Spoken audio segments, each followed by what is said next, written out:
ada absennya. Coba kalau ada absennya, bisa dilihat nih orangnya mana ini yang kemarin kagak ada. Nah, ini masjid bagus nih kalau kemudian dilihat nih ada absennya. Kalau sudah nggak nampak lagi. Anna Muhammadan abduhu wa rasuluh, amma ba'd. Alhamdulillah, puji syukur kehadirat Allah Subhanahu wa taala yang telah memberikan nikmat kepada kita semua sehingga kita bisa hadir memenuhi undangan mengurus Masjid At-Taqwa yang insya Allah pada hari ini adalah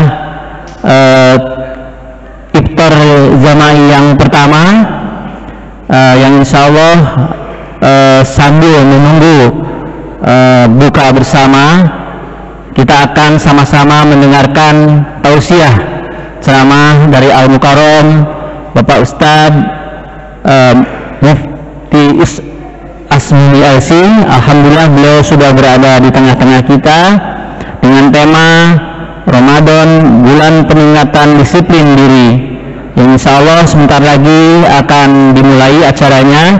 Dan kepada para jamaah, baik ibu-ibu, bapak-bapak yang masih berada di luar, dimohon untuk memenuhi ruangan, segera masuk ke dalam Masjid At-Taqwa. Insya Allah pada saat ini mungkin pada jam 16:45 akan segera dimulai. Jamaah yang dimuliakan Allah, untuk mempersingkat waktu kami akan membacakan acara pada hari ini, yaitu pertama adalah tausiah dari Ustadz yang nanti akan disampaikan dengan tema yang saya sampaikan. Kemudian selesai pada jam 17.30. Kemudian jamaah semua dipersilahkan untuk keluar ruangan nanti untuk menempati tempat yang telah disiapkan oleh panitia. Setelah itu kita sama-sama menunggu azan maghrib dikumandangkan dan kita sama-sama untuk berbuka bersama. Setelah kita buka bersama, kita langsung sholat maghrib berjamaah.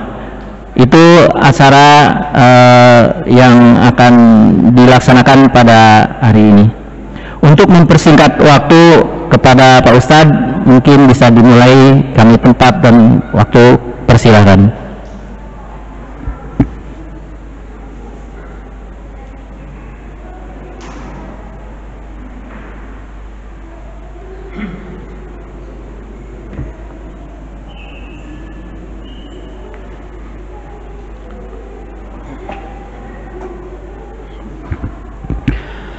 Bismillahirrahmanirrahim. Assalamualaikum warahmatullahi wabarakatuh. Alhamdulillahilladzi ja'ala ramadana syahra siyam unzila fihi al-Qur'anu hudan lin-nasi wa bayyinatin minal huda wal furqan. Ashhadu an la ilaha illallah wahdahu la syarika lah wa ashhadu anna Muhammadan abduhu wa rasuluhu la nabiyya ba'dah. Allahumma salli wa sallim wa barik ala nabiyil mustafa Muhammadin sallallahu alaihi wasallam wa ala alihi wa ashabihi wa man da'a bi da'watihi wa sara ala nahjihi ila yaumiddin, amma ba'd. Ayuhas saimun wa ya ayyatuhas saimat, hafizakumullah. Alhamdulillah, pada sore hari ini kita akan menyongsong satu kegembiraan, al-farhah al-ula, kebahagiaan dan kegembiraan pertama yang akan kita dapatkan di dunia ini. Kegembiraan yang akan bisa dirasakan oleh setiap kita saat kita sebentar lagi akan berbuka, saat kita sebentar lagi akan menyantap makanan-makanan yang sekarang dilarang oleh Allah Subhanahu wa ta'ala. Maka kebahagiaan atau kegembiraan itu bisa kita rasakan setelah apa yang dilarang oleh Allah itu kemudian kita bolehkan.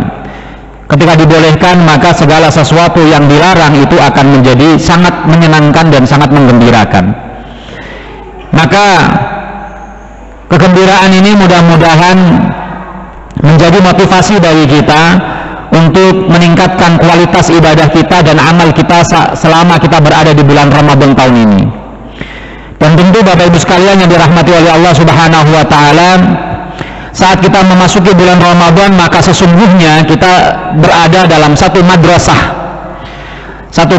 tarbawiyah, madrasah pendidikan, di mana banyak kurikulum Ramadan akan kita pelajari, akan kita latih, agar kita nanti selesai kita berada di luar Ramadan, kita menjadi orang-orang yang bertakwa. Bapak Ibu sekalian yang dirahmati oleh Allah Subhanahu wa taala, maka tema yang kita angkat pada sore hari ini adalah Ramadan meningkatkan kedisiplinan kita. Ya. Salah satu kurikulum Ramadan adalah bahwa kita dilatih untuk menjadi orang-orang yang komitmen, menjadi orang-orang yang disiplin. Ini kita bisa ambil satu pelajaran dari ibadah puasa yang kita lakukan dan menjadi ibadah primadona bagi kita di bulan Ramadan ini. Puasa adalah ibadah yang primadona bagi setiap kaum muslimin saat berada di bulan Ramadan. Ramadan tanpa puasa mungkin tidak begitu berarti, tapi juga sebaliknya, puasa yang dilakukan di luar Ramadan maka menjadi kurang diminati. Buktinya banyak ibadah puasa sunnah di bulan yang lainnya kita tidak begitu menggemari. Maka dari ibadah puasa inilah kita bisa mendapatkan pelajaran dari kurikulum Ramadan. Salah satunya adalah ketika kita berpuasa maka kita sangat disiplin, sangat disiplin. Ada beberapa hal yang ingin saya sampaikan pada kesempatan yang berbahagia ini tentang masalah disiplin di bulan Ramadan, khususnya adalah ibadah puasa. Yang pertama adalah al-indibat, disiplin fil ghayah. Al-indibat fil ghayah, disiplin dalam orientasi. Orang yang berpuasa memiliki orientasi yang jelas, tidak tergoyahkan oleh apapun, tidak tergoyahkan oleh iming-iming duniawi, tidak akan tergoyahkan oleh nikmat dan lezatnya makanan. Senikmat apapun makanan, selezat apapun makanan, sehobi apapun kita dengan makanan itu, selama kita berada di siang hari di bulan Ramadan, maka kita tidak akan berani menyentuhnya. Kenapa? Karena orientasi kita jelas. Orientasi kita adalah sebagaimana yang Allah sebutkan dalam hadis qudsi, di mana Allah mengatakan illa shaumu fa innahu li wa ana ajzi bihi taraka wada'a yada'u ta'amahu wa syarabahu min ajli. Itu orientasi kita. Kata Allah bahwa puasa itu adalah untukku dan aku yang akan memberikan balasan kepadanya. Dia meninggalkan makan minumnya min ajliman, buat siapa, tujuannya untuk siapa, orientasinya untuk apa? Orientasinya adalah min ajli. Bahwa orang yang berpuasa meninggalkan makan dan minumnya adalah karena untukku, hanya karena Allah Subhanahu wa ta'ala, bukan karena siapapun. Kata para ulama, as-siyamu ibadatun sirriyatun bainahu wa baina rabbih. Bahwa puasa adalah ibadah yang sirriyah, yang hanya diketahui oleh dirinya dengan Tuhannya saja. Maka orientasi inilah yang harus kita disiplinkan, karena seringkali kita mengalami disorientasi dalam hidup ini. Yang biasa mengganggu orientasi kita adalah harta, jabatan, tumuhat, ambisi-ambisi duniawi, ketamakan, kerakusan adalah faktor-faktor yang seringkali membuat kita mengalami disorientasi. Dalam perjalanan sejarah kita melihat dan menyaksikan ada orang-orang yang dicontohkan oleh Allah dan Rasulnya kepada kita tentang manusia-manusia yang mengalami disorientasi. Terutama kalau kita baca Al-Quran, maka orang-orang Yahudi adalah orang-orang yang selalu mengalami disorientasi itu. Ketika misalnya mereka pulang ke Palestina, melarikan diri dari Mesir, dikejar oleh Fir'aun. Di tengah perjalanan ternyata mereka mendengar bahwa keluar dari mulut harimau Fir'aun, mereka harus menghadapi kekuatan besar yang disebut oleh Allah dengan Al-Jabbarin di Palestina. Maka kemudian orientasi mereka untuk pulang ke Palestina mengalami kegamangan. Mereka tidak berani menghadapi kekuatan yang begitu besar, melemah semangatnya yang kemarin membara-bara. Pokoknya kita pulang sampai Palestina, tempat lahir kita. Tetapi apa yang terjadi ketika Nabi Musa alaihissalam mengajak mereka, mari kita perang, mari kita lawan Jabbarin, kalau kamu masuk ke dalamnya pasti akan mendapatkan kemenangan. Tapi apa yang terjadi? Orang-orang Yahudi kemudian membantah, melawan perintah Nabi Musa dengan mengatakan, idhab anta wa rabbuka faqatila inna hahuna qa'idun. Mereka katakan, udah Musa, kamu pergi saja sama Tuhan kamu, lawan tuh orang-orang kuat itu, biarkan kami duduk-duduk saja di sini. Maka mengalami disorientasi mereka. Mereka tidak mau melawan pasukan yang besar. Semangat yang kemarin masih membara hilang begitu saja saat berhadapan dengan kekuatan yang besar. Jadi kekuatan besar inilah yang kemudian membuat mereka terjadi disorientasi. Lagi-lagi Bani Israel, ketika kemudian Nabi Musa meninggal dunia, Harun meninggal dunia, kemudian ditunjuklah, mereka minta, tunjuk buat kami satu raja yang kalau ada pemimpin maka kita akan berani perang. Ini generasinya udah ganti, ya kan? Generasinya udah ganti karena mereka sempat tersesat di padang pasir selama 40 tahun yang menyebabkan Nabi Musa, Nabi Harun meninggal dunia. Maka ketika kemudian dipilih seorang raja namanya Tolut, maka lagi-lagi mereka mengalami disorientasi. Ib'ats lana malikan nuqatil fi sabilillah. Kan mereka minta begitu, tunjuk kepada kami, utus kepada kami seorang raja agar kami bisa berperang di bawah bendera panji-panjinya. Tapi apa yang terjadi ketika Allah Subhanahu wa taala mengutus Talut? Mereka mengalami disorientasi.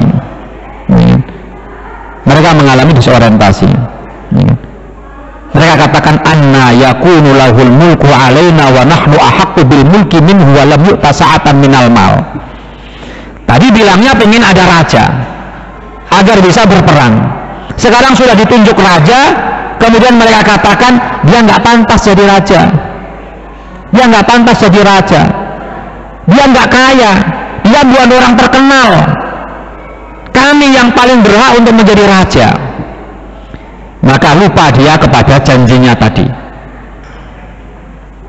Maka kemudian Allah bantah alasan mereka itu dengan mengatakan wazadahu bastotan fil ilmi wal jismi. Talut ini orang yang paling pantas menjadi raja kalian. Yang saat ini kalian butuhkan itu bukan orang yang duitnya banyak. Yang dibutuhkan adalah orang yang memiliki kekuatan, orang yang memiliki ilmu siasat perang yang baik. Maka kemudian sebagian mereka mengundurkan diri dari pasukan perang dan berangkatlah mereka perang. Di tengah perjalanan juga lagi-lagi orang yang dari awal ingin berperang lagi-lagi mengalami disorientasi. Tujuannya tidak lagi mereka kedepankan gara-gara mereka melanggar apa yang Allah Subhanahu wa taala atur. Yaitu ketika mereka diuji oleh Allah Subhanahu wa taala dengan air sungai. Innallaha mubtaliikum binaharin faman syariba minhu falaysa minni wa man lam yat'amhu fa innahu minni. Ini ada sungai nih. Siapa yang minum maka dia bukan termasuk pasukanku, dan siapa yang tidak minum kecuali hanya satu teguk saja maka dia termasuk pasukanku.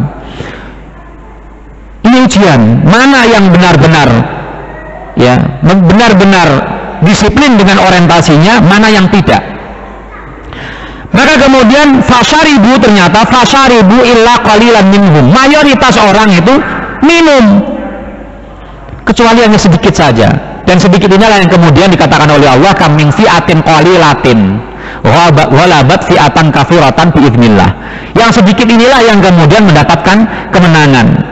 Kenapa dia mendapatkan kemenangan? Karena dia tetap disiplin dengan orientasinya. Ini kalau kita baca Quran, ada contoh-contoh di mana orang-orang mengalami disorientasi dalam hidupnya.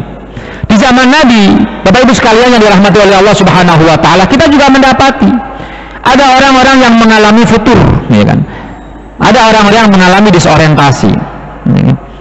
Di mana mereka tergoda dengan dunia, tergoda dengan keluarga, tergoda dengan macam-macam. Kita lihat bagaimana Rasulullah SAW yang tetap teguh orientasinya. Diiming-imingi apa saja, tetap sabat, tidak tergoyahkan. Orang kafir datang kepada Rasulullah, hai Muhammad, kalau kamu pengen jadi raja, saya bikin kamu jadi raja. Kalau kamu pengen jadi orang yang kaya, kita beri uang yang banyak. Kalau kamu pengen dokter yang mujarab, kita carikan dokter yang mujarab. Tapi Rasulullah, utusan Allah, diberikan kesabaran oleh Allah Subhanahu wa taala, tidak tergiur dengan godaan-godaan itu. Lalu beliau kemudian mengatakan, law wada'u asy-syamsa fi yamini wal qamara fi yasari ala an ada'a hadzal amra ma taraktuhu abadan. Andaikan mereka meletakkan matahari di tangan kananku, bulan di tangan kiriku, agar aku meninggalkan dakwah ini, maka tidak akan pernah aku tinggalkan hingga Allah Subhanahu wa taala memenangkan jamaah ini atau menghancurkannya. Ini sikap Rasulullah SAW yang disiplin dengan orientasinya. Tapi sahabat juga ada yang mengalami demikian. Dalam perang Tabuk misalnya, kita mendapati ada 3 orang yang tidak ikut perang Tabuk disebabkan karena akan ada panen sebentar lagi. Ya. Kalau kita berangkat perang, maka pulangnya panen akan membusuk. Kalau kita tidak ikut perang, dapat panen, tetapi kita tidak mendapatkan kemuliaan dan akan mendapatkan ancaman dari Allah Subhanahu wa taala. Ternyata mayoritas berangkat sebenarnya. Perang Tabuk itu adalah pasukan terbesar yang dikirim oleh Rasulullah, yang dibawa oleh Rasulullah selama Rasulullah masih hidup. 30.000 manusia, 30.000 prajurit dibawa oleh Rasulullah. Banyak yang tidak ikut, tapi munafik. Yang benar-benar ya, udzur karena sakit, karena memang udzurnya benar, itu tidak banyak. Ada 3 orang yang udzurnya nggak diterima. Dia juga malu kepada Allah, kepada Rasulullah. Mau ngomong malu. Akhirnya nggak usah izin. Ya kan? Maka selepas perang Tabuk, 3 orang ini kemudian diabadikan oleh Allah Subhanahu wa taala. Wa 'ala thalathatil ladzina khulifu, orang yang tidak ikut perang. Dan kemudian dihukum oleh Allah Subhanahu wa taala, didiemin, dicuekin selama 50 hari. Asalnya 40 hari. 40 hari asalnya. Kemudian merasa, wah sebentar lagi habis nih masa hukuman. Ternyata ditambah oleh Rasulullah SAW. Kalau kemarin masih boleh ngomong sama istrinya, ditambah 10 hari malah kagak boleh ngomong sama istrinya. Oh ini kan sangat berat. Kalau sama tetangga, sama orang lain bolehlah, ya kan, nggak ngomong, ya kan, masih bisa lah, masih ada teman ngobrol sama istrinya. Ini 10 hari sudah mulai habis, malah kagak boleh ngomong sama istrinya. Tambah berat, seakan-akan kemudian digambarkan oleh Allah Subhanahu wa taala dalam Al-Qur'an, baqat alaihimul ardu bima rahubat. Bumi yang begitu luas jadi sempit baginya. Karena kemana-mana kagak ada yang mau ngajak ngomong. Diajak ngomong juga diem aja. Ya. Kenapa demikian? Hukumannya sangat berat. Sangat berat. Hukuman tidak diajak ngomong, dicuekin itu sangat berat. Ya kan? Itu disebabkan karena apa? Orientasinya tidak benar pada saat itu, dan itu menjadi pelajaran bagi kita. Nah ini yang pertama, bahwa puasa mengajarkan kita agar orientasi kita benar. Semua ibadah yang kita lakukan harus benar orientasinya. Orientasi kita adalah lillahi ta'ala, bukan karena mertua, bukan karena ingin mendapatkan jabatan, bukan karena atasan dan lain sebagainya. Makanya puasa mengajarkan kepada kita, illa saumu fa innahu li wa ana ajzi bihi yada'u ta'amahu wa syarabahu min ajli. Ya. Puasa itu adalah milikku, aku yang akan memberikan balasan sendiri kepadanya karena dia tinggalkan makan dan minumnya karenaku. Ini ingibat yang pertama, al-ingibatu fil ghayah. Dan dalam pekerjaan kita, dalam berumah tangga, dalam bermasyarakat, maka hendaknya ini yang kita pegang. Ini kita pegang. Kemudian yang kedua adalah al-ingibatu bizaman. Al-ingibatu bizaman. Disiplin dengan waktu. Disiplin dengan waktu.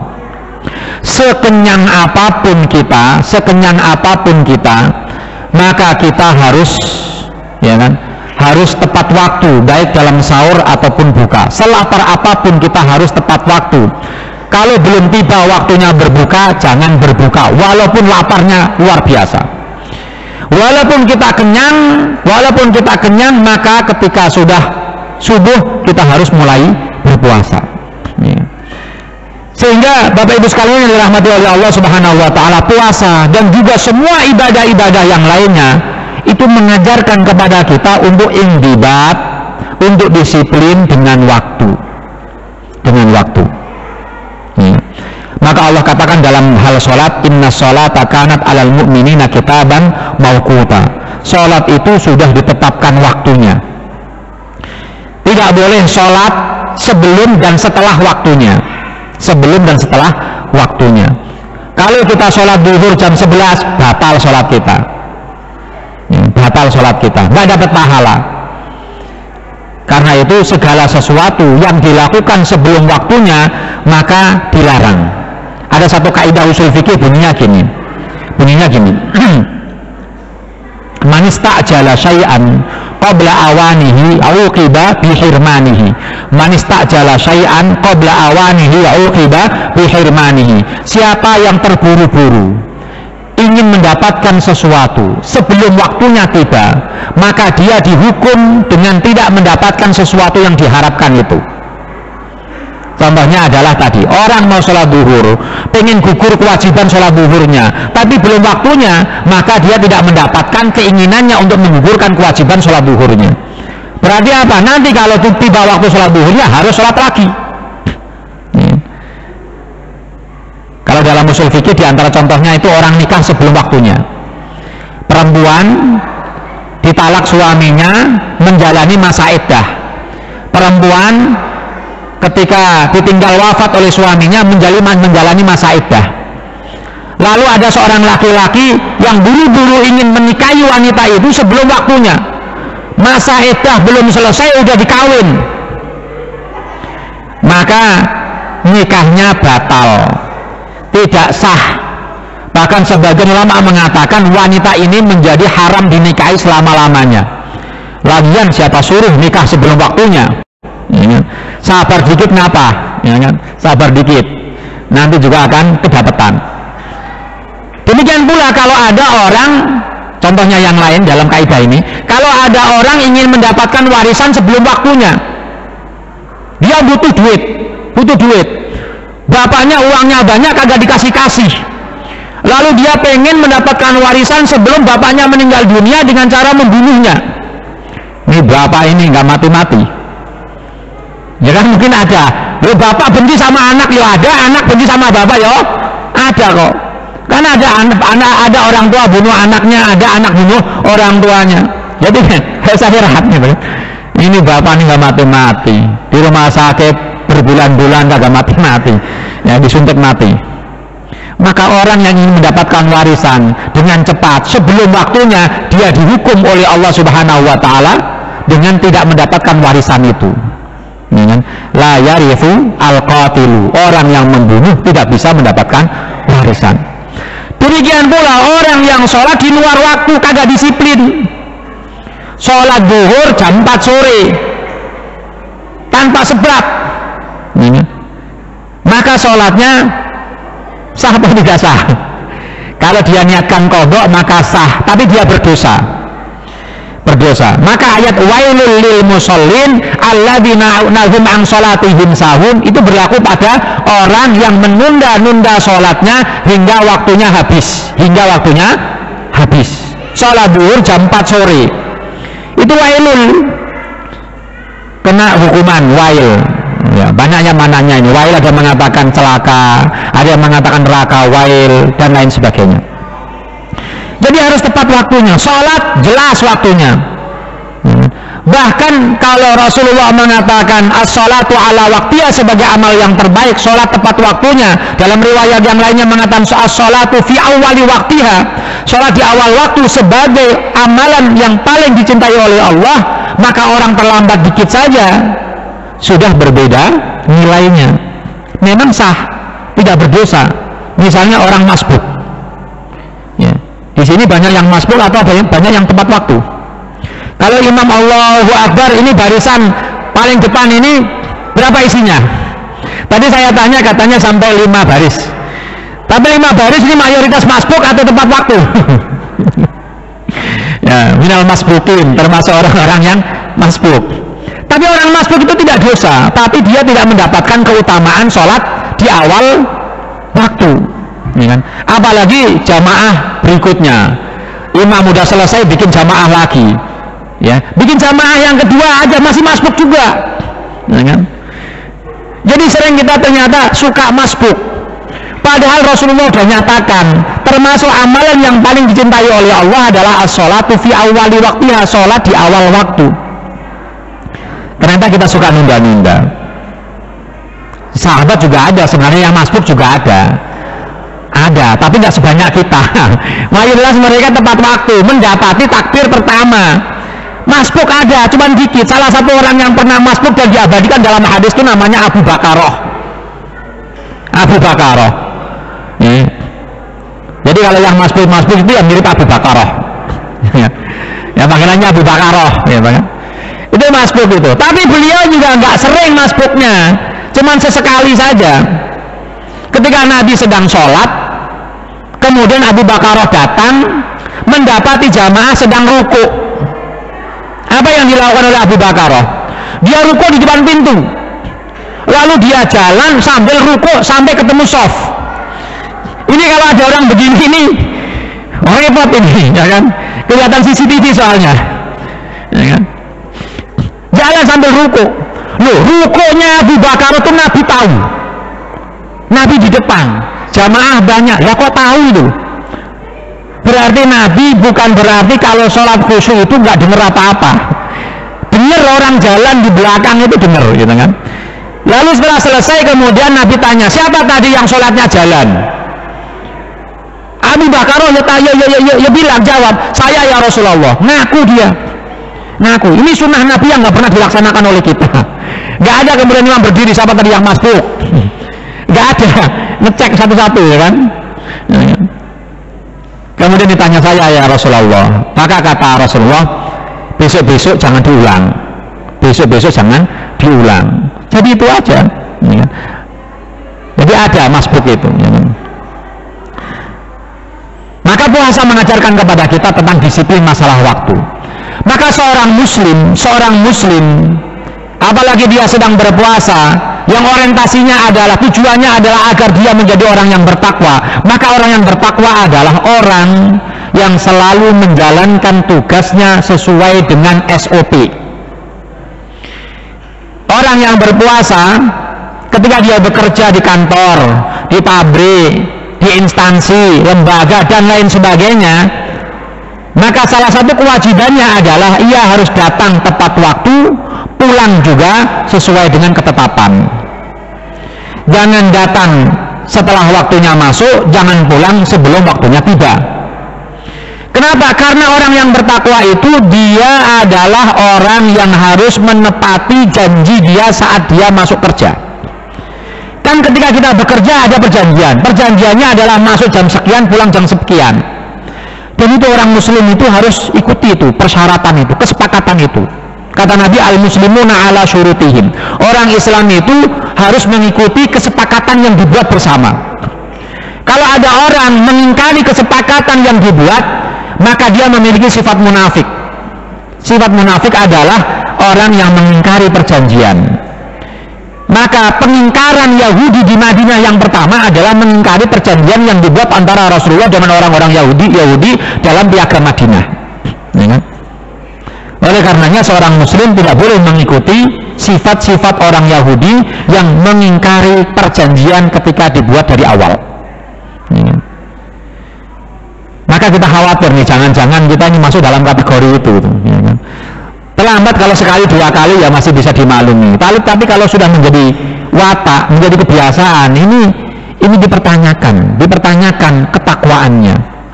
Karena itu Rasulullah SAW mengatakan kepada kita, Innallaha yuhibbu rajulan idza amila ahadukum amalan an yutqinahu. Allah Subhanahu wa ta'ala itu sangat senang, sangat mencintai orang-orang yang kalau dia melakukan satu amalannya, maka dia melakukannya secara profesional. Karena itu kalau kita terlambat, ya ngomong, Pak saya terlambat karena alasan ini dan itu.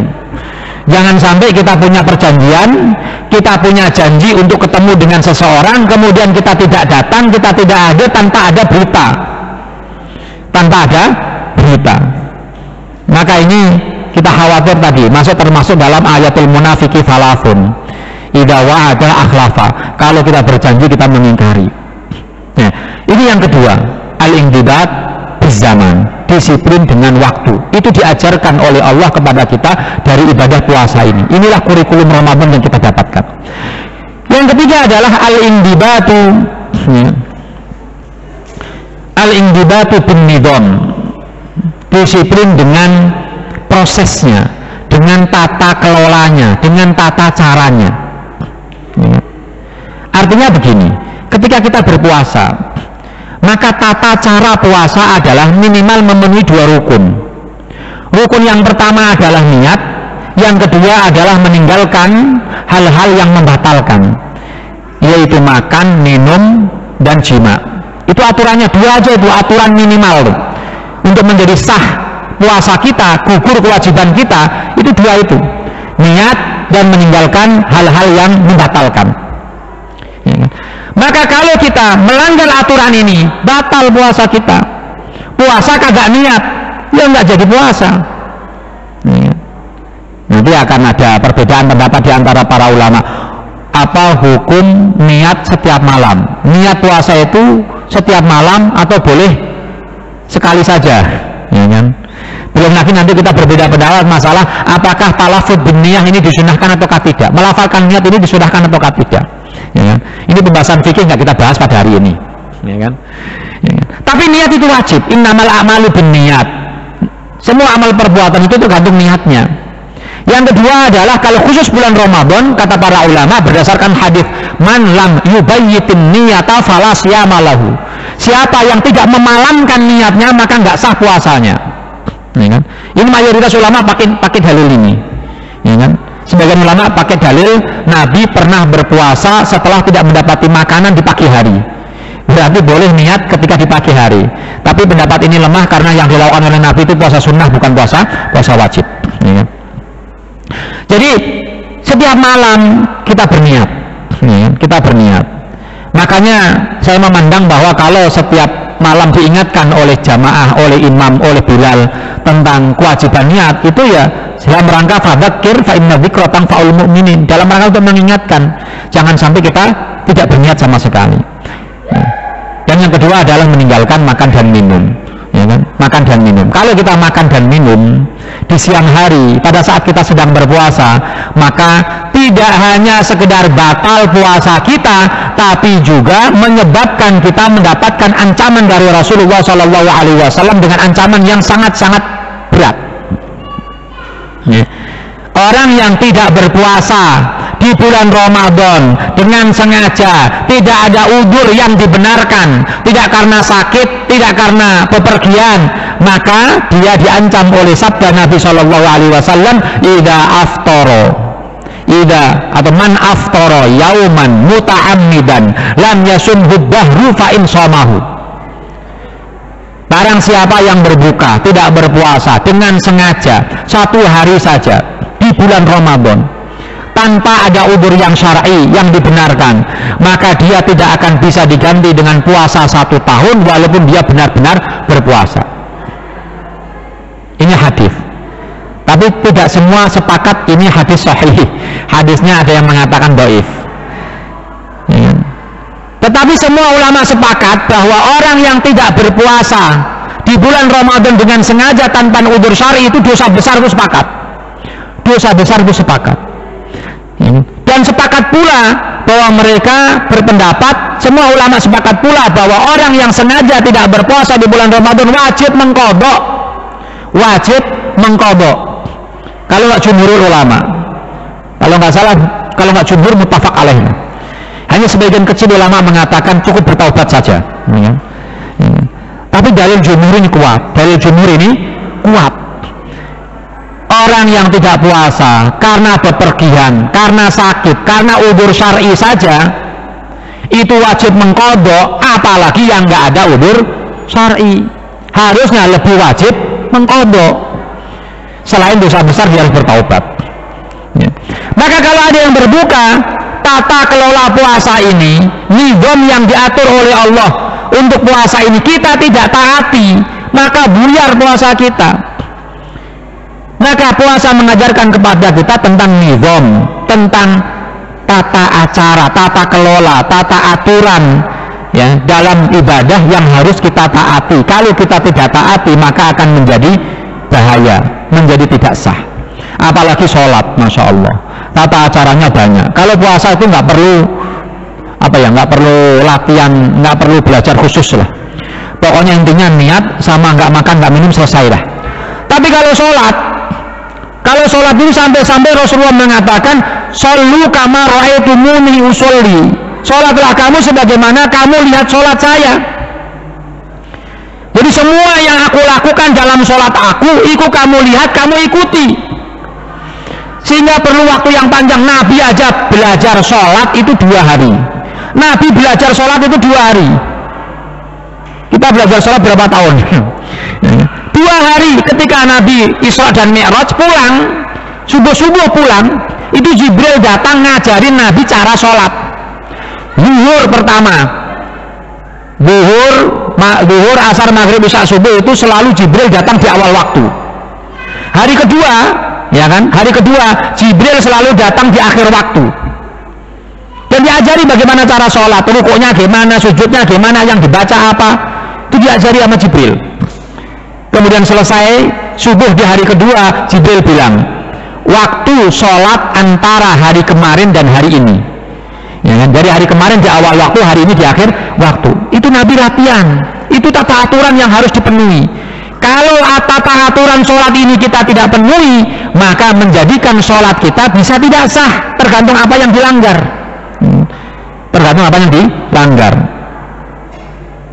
Di zaman Nabi itu ada orang-orang yang melanggar tata aturan itu karena nggak tahu.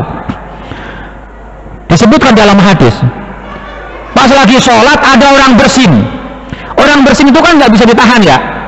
Ada yang bisa nunda bersin, kagak bisa. Pas lagi sholat bersin, bersihnya kagak apa-apa. Yang masalah dia ngomong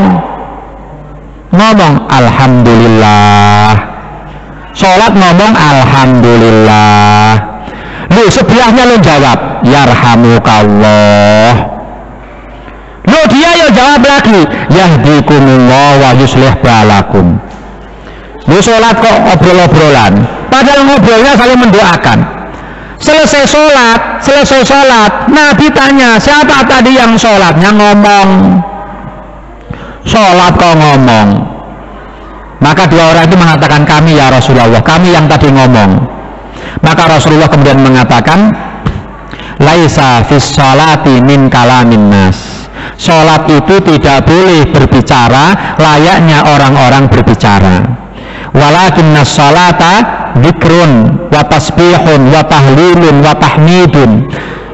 Sholat itu isinya adalah zikir. Padahal tadi juga zikir aslinya, cuman kan ada saut-sautan tadi itu, saling mendoakan tadi itu. Itu dilarang sama Nabi. Tidak boleh. Ya. Jadi ngobrol dalam sholat itu nggak boleh. Ya. Bapak Ibu sekalian yang dirahmati oleh Allah Subhanahu Wa Taala, ini indibat dalam tata acara ibadah. Maka kita dalam perbuatan kita sehari-hari, dalam pekerjaan kita sehari-hari, juga kita harus ikut aturan yang telah dibuat. Ikut aturan yang telah dibuat. Di kantor kita aturannya kayak gimana? Ikuti. Di pabrik, di instansi, di sekolahan, termasuk di masjid. Kalau sudah ada aturan-aturan yang sudah disepakati, yang sudah dibuat, maka ikuti aturan-aturan itu. Karena Islam mengajarkan kepada kita untuk ikutin aturan tersebut. Apalagi kita pergi haji. Pergi haji itu aturannya ribet lagi. Makanya Nabi lagi-lagi mengatakan khudu anni manasikakum. Ambillah manasik haji kalian dariku. Pokoknya kalau kalian mau haji, ikuti aja aku. Maka Nabi haji walaupun sekali itu menjadi pelajaran yang sangat berharga bagi para sahabatnya, hingga la yatakhallafu ahadun illa qalil. Tidak ada yang tidak ikut haji kecuali sedikit. Hampir semuanya itu berangkat haji. Jumlahnya menurut riwayat 114.000 orang haji pada saat itu. Ada yang mengatakan 140.000 orang. Itu sudah total semuanya jumlah kaum muslimin. Itu mereka semua melihat bagaimana Rasulullah melaksanakan ibadah haji. Ya kan, dari mulai berangkat, dari mulai ihram, dari mulai sholat sunnah sampai kemudian tawaf, kemudian mikot wukuf di Arafah dan lain sebagainya. Semuanya dilihat, disaksikan, diriwayatkan oleh para sahabat hingga sampai kepada kita. Nabi tawaf 7 kali, 7 kali, itu aturannya begitu, nggak boleh ditambah-tambah, nggak boleh dikurang-kurang. Nabi tawaf dari Hajar Aswad, dari Hajar Aswad, jangan dari tempat yang lainnya. Ya kan? Sekarang ada istihad baru. Gimana hukumnya tawaf pakai helikopter? Tawaf pakai helikopter, ya kan? Sultan tuh kalau ke tawaf pakai helikopter. Dalilnya apa? Nabi dulu juga tawaf pakai onta, nggak nempel tanah. Helikopter yang tidak nempel tanah. Jadi kalau ada pas lagi tawaf kok ada helikopter ngiter-ngiterin Ka'bah, itu sedang tawaf. Jangan dicela. Itu fatwa para ulama Saudi itu boleh, ya kan? Tapi orang khusus, lah kalau semua sewa helikopter repot, kayak latihan perang. Ya, jadi 7 kali Hajar Aswad dari mulainya Hajar Aswad nggak boleh masuk Ka'bah mengelilinginya. Hijr Ismail itu masuk dalam Ka'bah, kita nggak boleh kemudian wah Hijr Ismail ini kosong nih, kita masuk Hijr Ismail kemudian keluar sebelahnya. Itu tawaf yang itu nggak disahkan, itu putaran itu nggak disahkan, kita harus lewat luarnya, ya kan?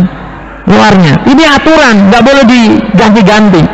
Nah, tata kelola, tata acara seperti inilah yang harus kita disiplin. Ya. Sholat juga begitu, sholat juga demikian. Ya. Oleh karenanya, mari kita ketika mengerjakan sholat berusaha untuk berada di shaf yang pertama. Ya. Shaf yang pertama, disiplin kita itu dilihat dari fastabiqul khairat kita. Ya. Tempat yang paling depan adalah tempat yang paling utama. Di sini ada nggak yang mengundi pakai lotre begitu pengen shaf yang pertama? Ada enggak? Ya, Nabi itu nyuruh begitu nih, Nabi itu. Lau ya'lamun nas ma fin nidai wa fi shafil awal.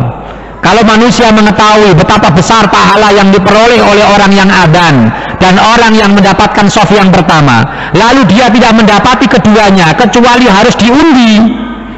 dia harus diundi, maka lastahamu, pasti mereka akan mau berebut untuk mengundi. Aku saja. Karena al-itharu fil qurabi makruh kata para ulama usul fikih. Mendahulukan orang lain dalam masalah ibadah itu nggak boleh, makruh katanya. Jadi jangan kalau ada barisan kosong itu jangan kemudian mengatakan bapak saja. Enggak, harusnya saya saja. Itu aturannya begitu harusnya tuh. Nggak tahu kalau di sini tuh. Saya belum pernah mendapati orang berebut mendapatkan shaf yang pertama. Apalagi adzan, nggak ada yang berebut. Malah nyuruh kamu aja. Padahal harusnya saya yang harus adzan. Ini adzan kan cuma sekali. Satu masjid cuma satu orang yang adzan. Nggak boleh semua orang adzan. Repot kalau semua adzan. Ya kan? Itu suruh berebut, suruh undi. Ini untuk apa? Untuk mendapatkan shaf, keutamaan shaf yang pertama dan adzan. Yang nggak boleh diperebutkan justru imam. Padahal dia di depan shaf yang pertama, ya kan? Shaf yang pertama. Kalau imam itu sudah ada kriterianya, nggak usah diperebutkan. Yang paling bagus bacaannya masuk jadi imam. Yang tidak bagus bacaannya jangan berani maju. ya ummukum aqra'ukum, kata Nabi. Yang paling berhak menjadi imam adalah yang paling bagus bacaan Qur'annya. Itu yang kriteria utamanya. Jadi anak muda nggak apa-apa, yang penting bacaan Qur'annya bagus. Kalau kita dulu bagus, kalau sudah tua, sudah mulai nggak jelas suaranya, jangan kemudian mempertahankan kekuasaan imam kita. Berikan yang lebih muda jadi imam, bacaannya lebih merdu, lebih banyak hafalannya, kagak salah-salah. Itu yang pernah jadi imam.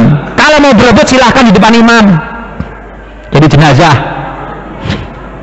Ya kan, di depan imam kan jenazah. Tuh berebut silahkan tuh, siapa yang mau duluan.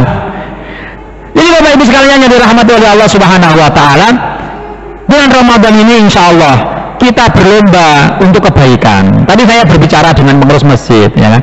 Masih mengeluhkan betapa banyak saudara-saudara kita yang nafas semangat ibadahnya itu tidak panjang, ya kan? Baru berumur 10 hari jamaahnya sudah banyak yang berkurang. Wajah-wajah yang kemarin tanggal 1 menghiasi masjid ini sudah nggak nampak lagi. Kemana mereka? Tanya, ya kan? Masalahnya nggak ada absennya. Coba kalau ada absennya, bisa dilihat nih orangnya mana ini yang kemarin kagak ada. Nah, ini masjid bagus nih kalau kemudian dilihat nih ada absennya. Kalau sudah nggak nampak lagi di WA, Pak sholat tarawih lagi, ajak lagi sholat tarawih. Kalau perlu samperin, kasih bukaan samperin, ya kan? Kalau kasih bukaan kan nggak mungkin nolak. Ya. Sehingga jamaah masjid kita menjadi makmur, ya kan? Innama ya'muru masajidallahi man amana billahi wal yaumil akhir. Kalau kita ingin iman kita benar, itu tandanya kita sering ke masjid. Kalau kita ingin iman kita benar, maka tandanya kita sering ke masjid. Kalau sudah jarang-jarang ke masjid, itu tandanya imannya bermasalah, Nabi mengatakan gini, idza ra'aitum rajulan ya'tatul masjidah fashhadu lahu bil iman. Kalau kamu lihat ada orang yang mondar-mandir ke masjid, sering ke masjid, saksikan bahwa dia orang beriman. Berarti orang-orang yang tidak mondar-mandir ke masjid, setahun sekali ke masjid kalau Idul Adha Idul Fitri doang, maka bermasalah keimanannya.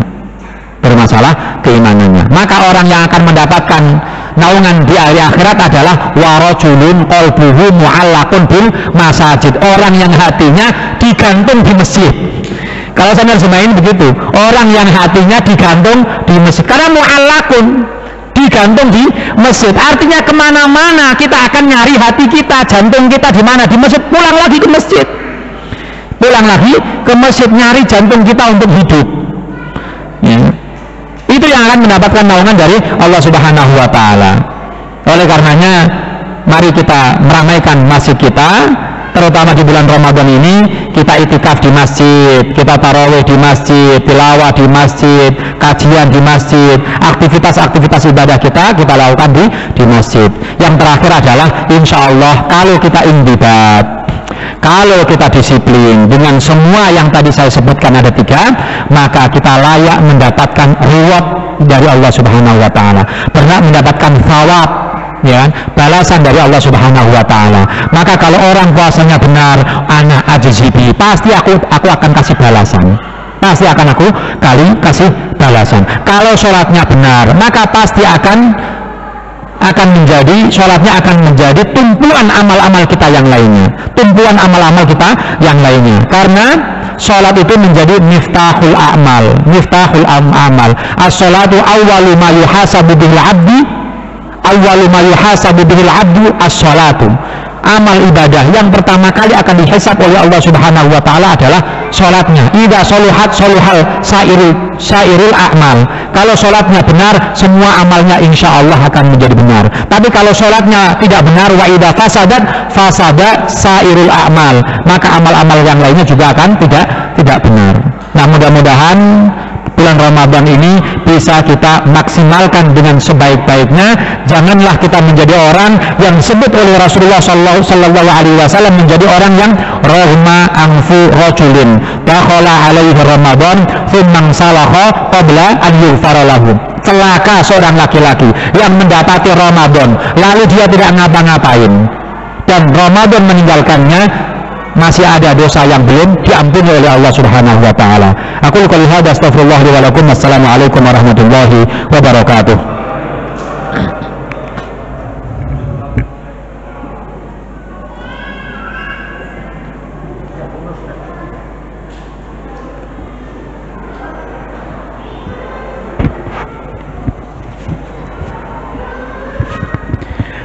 Alhamdulillah, jazakumullahu khairan kepada Bapak Ustadz Mabduh Asmini LC yang telah memaparkan peningkatan disiplin diri mengenai tentang sholat. Semoga kita kelak apa yang telah disampaikan oleh Ustadz menjadikan ilmu bagi kita semua dan bagi keluarga kita, sehingga kita menjadi disiplin diri, terutama dalam mengawali untuk sholat lebih awal, datang ke masjid yang apa yang tadi disampaikan oleh Ustadz. Kemudian untuk selanjutnya kepada para jamaah, mohon untuk menempati tempat yang sudah disediakan. Kemudian nanti akan pada jam 18.00 kita akan bersama-sama buka bersama iftar jamaah yang awal ini, minggu awal di bulan April ini. Semoga nanti kebersamaan ini akan merajut terus di Masjid At-Taqwa. Terima kasih kepada para jamaah, jazakumullahu khairan. Mari kita tutup dengan majelis taklim. Subhanakallahumma wa bihamdika, asyhadu an la ilaha illa anta, astaghfiruka wa atubu ilaik. Assalamualaikum warahmatullahi wabarakatuh. Kepada bapak-bapak dipersilahkan untuk menempati tempat yang telah disiapkan di lapangan.